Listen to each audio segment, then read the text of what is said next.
Today I'm going to show you how to take apart the Wii 1911 with using just a screwdriver. So what you want to do first is you want to come down to this corner here. There's a little tiny hole with a pin in it, and it holds this on. You want to push this up a bit to relieve the pressure, and then the screwdriver, just push the pin through. That'll pop out, and this will slide right off. Next, you take off the safety. You do that by just wiggling a little bit and pulling up. But when you do that, make sure you point it down towards the ground or a soft surface, because you pull the safety off and it shoots out these little tiny pins and the spring, which hold the slide lock tight so that it works.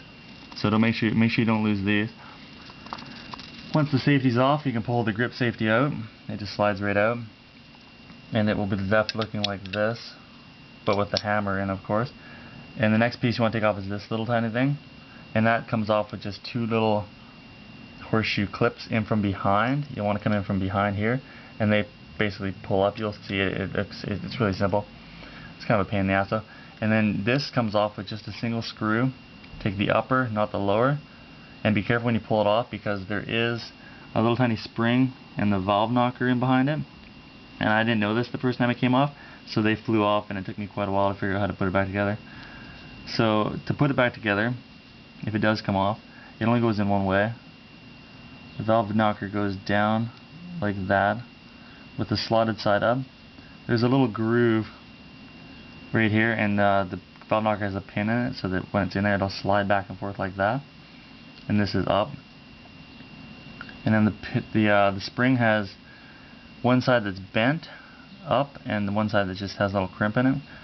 And now that goes with the bent side towards the valve knocker, and it goes up underneath it, so that the bent side goes up into this little slot here, and then of course it goes in the pin in the middle, so that the crimped edge is facing out. And then there's another second little pin here with a flat edge on it, and the crimped side, you push this up with a screwdriver and it sits right on here. It'll be a bit tight, but it will slide back and forth as long as you push on it. So you take that off, and then all that's left is the hammer. It comes right off, and there's a few metal pieces in here that'll, you just turn the gun upside down, it'll fall out. The magazine lock comes off just with a screwdriver. You push it in. There's a single screw in there, you'll see. It'll slide right out, which holds the trigger on. You just pull the trigger straight back and down, it'll come right out. And that's about it. It's really simple once you do it a few times. Take it apart, it'll become a natural to you. To put it back together, you do everything opposite. Trigger, of course, goes in first, and then the steps I did reverse. So hopefully it works out.